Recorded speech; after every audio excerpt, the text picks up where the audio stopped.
All right, this is totally optional today, so not the assignment, but going through this video. If you would rather just read it on your own and answer the questions, feel free to do that. But if you want to get a little bit extra help or just some more information about what this assignment is about, I'm going to go through the reading, I'm going to read it with you, and I'm going to kind of go through the questions with you as well. So feel free to join in and sit through this, or feel free just to do it on your own. So what we're going to look at today are voting rights for African Americans. One of the big fights during the civil rights movement was to make sure that African Americans had the right to vote. And in your mind, I hope you're thinking, well, they do have the right to vote. According to the 15th Amendment, which was passed after the Civil War, African Americans were given the right to vote. The problem is they are really restricted in the ways in which they could vote. So that's what this reading is going to be about, are what are some of the ways that African Americans were denied the right to vote, even though technically they had a constitutional right to vote. Now, question number one is something that you need to answer on your own. Why do you think they fought so hard to get the right to vote? What we're going to see during the civil rights movement is that many African Americans were threatened. They were threatened, or actually, violence was used against them. They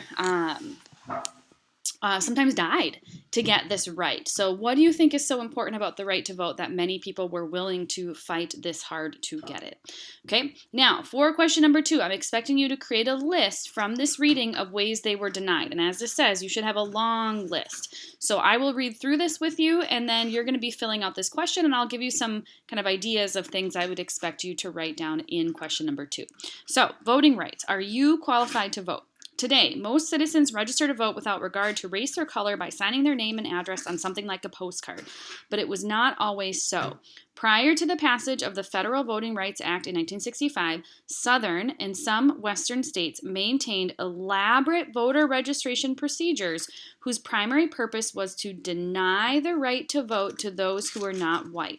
In the South, this process was often called the literacy test. In fact, it was much more than a simple test. It was an entire complex system devoted to denying African Americans, and in some areas Latinos, the right to vote. So here's how the process went. I'm here in this paragraph. The registration procedures and the registrars who enforce them were just one part of this interlocking system of racial discrimination and oppression. The various state, county, and local police forces, all white of course, routinely intimidated and harassed blacks who tried to register. They arrested would-be voters on false charges and beat others for imagined transgressions. And often this kind of retribution was directed not only at the man or woman who dared try to register, but against their family members as well, even the children. So one of the things that you can write is in this question here is that they, even just when they're trying to register to vote, not actually vote itself, but just get their names on the register, it says they would arrest them, they would beat them, and they would attack not just the person who tried to register, but their entire family member, even their children. So you could put your children at risk simply for showing up at the courthouse and trying to register to vote. You could get intimidated, harassed, arrested, or beaten, and not just you, but your entire family could face all of those consequences. So that's something you could write here for number two. Continuing, throughout the Deep South, white businesses, employers, banks, and landlords were organized into white citizens' councils who imposed economic retaliation against non-whites who tried to vote. Evictions, firings, boycotts, foreclosures. Under the Southern sharecrop system, tenant farmers had to have an annual crop loan each year in order to survive. Banks denied those loans to blacks who tried to vote, forcing them off the land. So there's a lot of economic consequences that you could write down for number two. They could evict them from their homes, they could fire them from their job, they could boycott any business, they could foreclose on their house, or they could kick them off their land. So we talked about this sharecropping system earlier this year, that you essentially, many former slaves were essentially renting the land from a landlord. And if you went and tried to vote, the sharecropper could just kick you off your land. You would no longer have land to live on, land to farm on, and you would have nothing. All just for trying to get the right to vote. Many white farmers or landlords would take these economic retaliation measures against African Americans who tried to register. So you could get beaten, you could get harassed, you could get arrested, and you also could lose all of your money, lose your home, lose your land as a result of trying to register. Now, we're not talking like way back in the 1800s here. We're talking well into the 1940s, 1950s, into the 1960s. All of these things were happening to African Americans who tried to register to vote. So, yes, constitutionally, they have a right to vote, but the practical sense was they absolutely were not able to vote. Continuing then, and if the economic pressure proved insufficient, the Ku Klux Klan was ready with violence and mayhem, cross burnings, night riders, beatings, rapes, church bombings, arson of businesses and homes, murder and mob lynchings, drive-by shootings, and sniper assassinations. Today, they would be called terrorists, but back then, to government, they were defenders of Southern heritage and Southern way of life. So this gets even worse, right? The Ku Klux Klan would know your name if you were trying to register to vote, and they might attack you. They were burning crosses, they were beating, they were raping, they were bombing churches, drive-by shootings, mob lynchings. All of these things, again, are happening well into the 1960s against anyone who was trying to vote, getting denied the right to vote. Continuing, while in theory there were standard statewide registration procedures, in real life the individual registrars and clerks did things their own way. The exact procedure varied from county to county, and within a county it varied from day to day according to the mood of the registrar. And of course, it almost always varied according to the race of the application. So, kind of practically, what happens is that maybe the state says, no, you have to allow everyone to register to vote, but depending on which county you lived in or which city you lived in, the registrars, the people in charge of registering people to vote, kind of did things the way they wanted. And many of them were racist. Many of them were members of the KKK or were friends with members of the KKK. And so they just kind of took it into their own hands to make sure that African Americans did not get the right. So as this says, in Alabama, a typical registration process for an African American citizen went something like this. In the rural counties where most folk lived, you had to go down to the courthouse to register. The registrar's office was only open 2 or 3 days each month for a couple of hours, usually in the morning or afternoon. You had to take off work, with or without your employer's permission, to register. And if a white employer gave such permission or failed to fire an African American who tried to vote, he could be driven out of business by economic retaliation from the Citizens Council. So, in order to go register to vote, you usually had to do it during the middle of the day. They weren't going to open it after work hours. And so, if you had a job, you had to get the permission from your white employer to let you go. Now, maybe some white employers were sympathetic to African Americans and said, sure, like, we'll let you go register. If they did that, they themselves could come under attack. They could be arrested. They could be boycotted. So many white members in Alabama, for example, of society would want to help African Americans out, but if they did, they themselves could face consequences. So that's another way that they are able to deny African Americans the right to vote, is to put pressure on white employers to say you should not allow them to go and vote. Okay, continuing. On the occasional registration day, the county sheriff and his deputies made it their business to hang around the courthouse to discourage undesirables from trying to register. This meant that black women and men had to run a gauntlet of intimidation, insults, and threats just to get to the registration office. Once in the registrar's office, they faced hatred, humiliation, and harassment from clerks and officials. So if you actually make it there, you are going to be harassed, intimidated, insulted, all of these things. You're going to be threatened just by simply showing up to the courthouse. The Alabama application form and oaths you had to take were 4 pages long. It was designed to intimidate and threaten.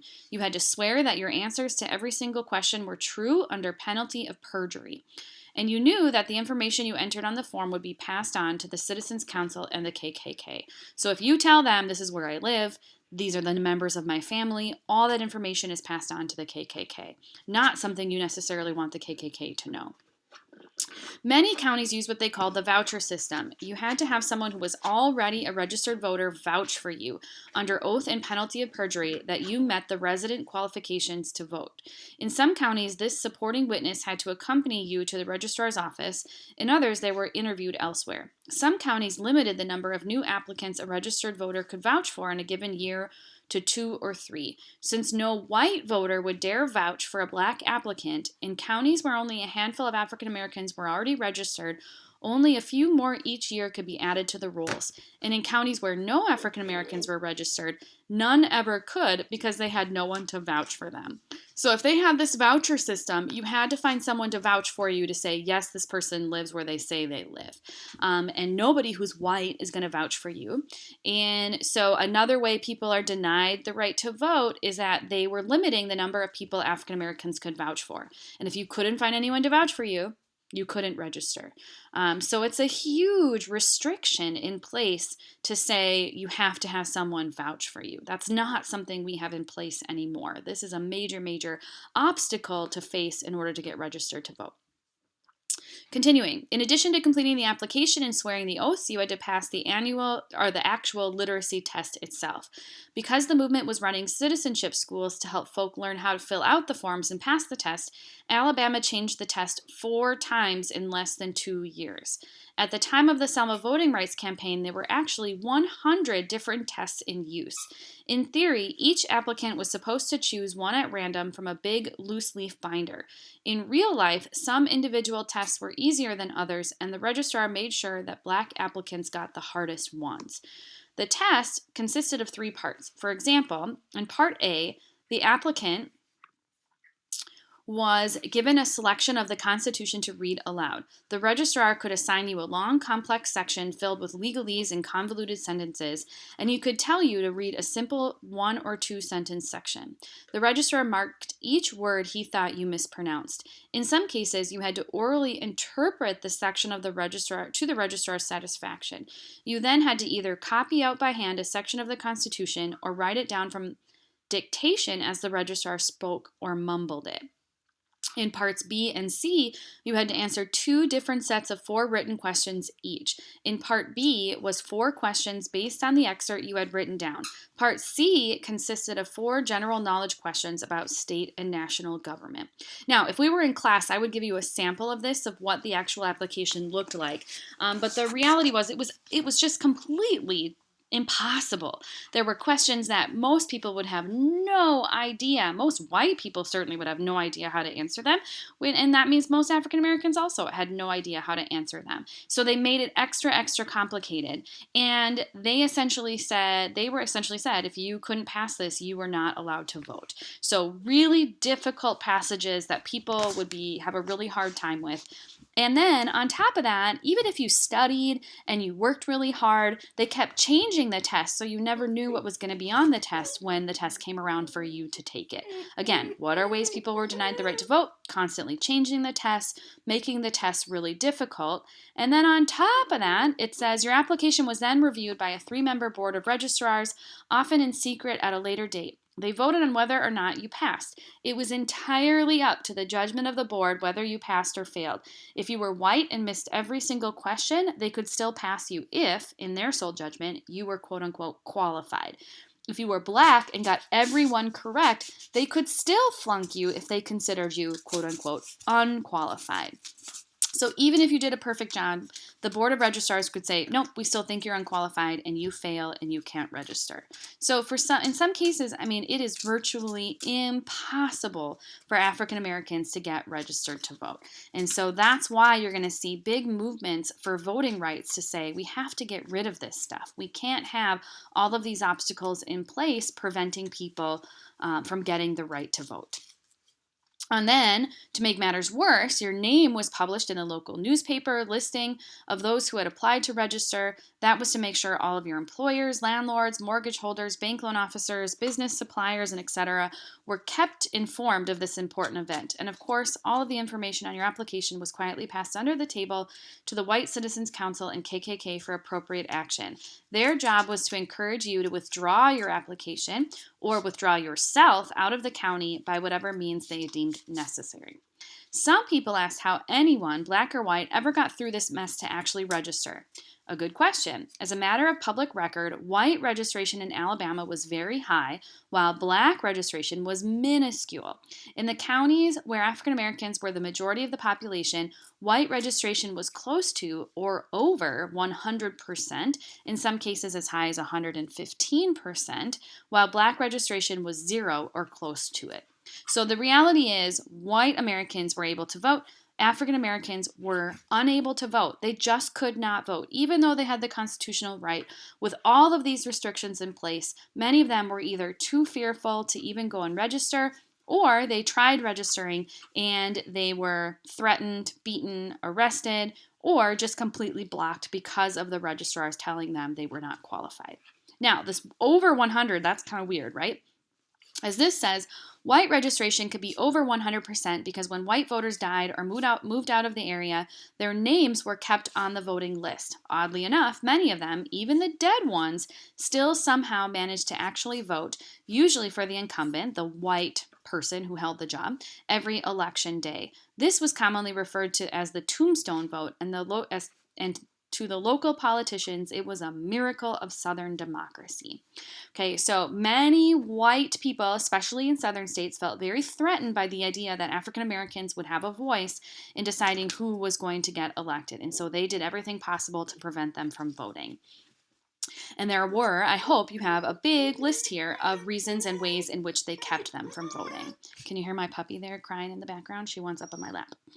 Now, the last question here is, if you were denied the right to vote, what would you do? So I want you to think about the importance of voting. Voting is huge here. If you actually have elected officials that represent you, you could have a say in these continued voting restrictions. You could have a say in the types of laws that are discriminating against African Americans. Who runs the country is important. Who has the power? Who is making the laws on a local level, like your mayor or city council? That matters. Who is elected to be running your state as a representative or in government, and who's president has a huge impact on the laws that are passed that affect us every single day. So I want you to think about, if you were in this position to get denied the right to vote, what would you do? What are some specific actions? Would you try to vote? Would you try to organize your fellow community members to encourage other people to get the right to vote? Would you try to learn and go to schools to help you register? Would you speak out? Would you write letters? Would you write newspapers? Or would you be afraid? Would you give up that right because you're too fearful of the consequences? What do you think, or how do you think you would act if the right to vote was being denied to you? Okay, as always, let me know if you have any questions. This is certainly a huge concerning part of history and of the civil rights movement, and eventually they are going to pass something called the Voting Rights Act in 1965 that will eliminate many of these obstacles that will prevent people from voting. Again, we'll continue learning about this, and if you have questions, let me know.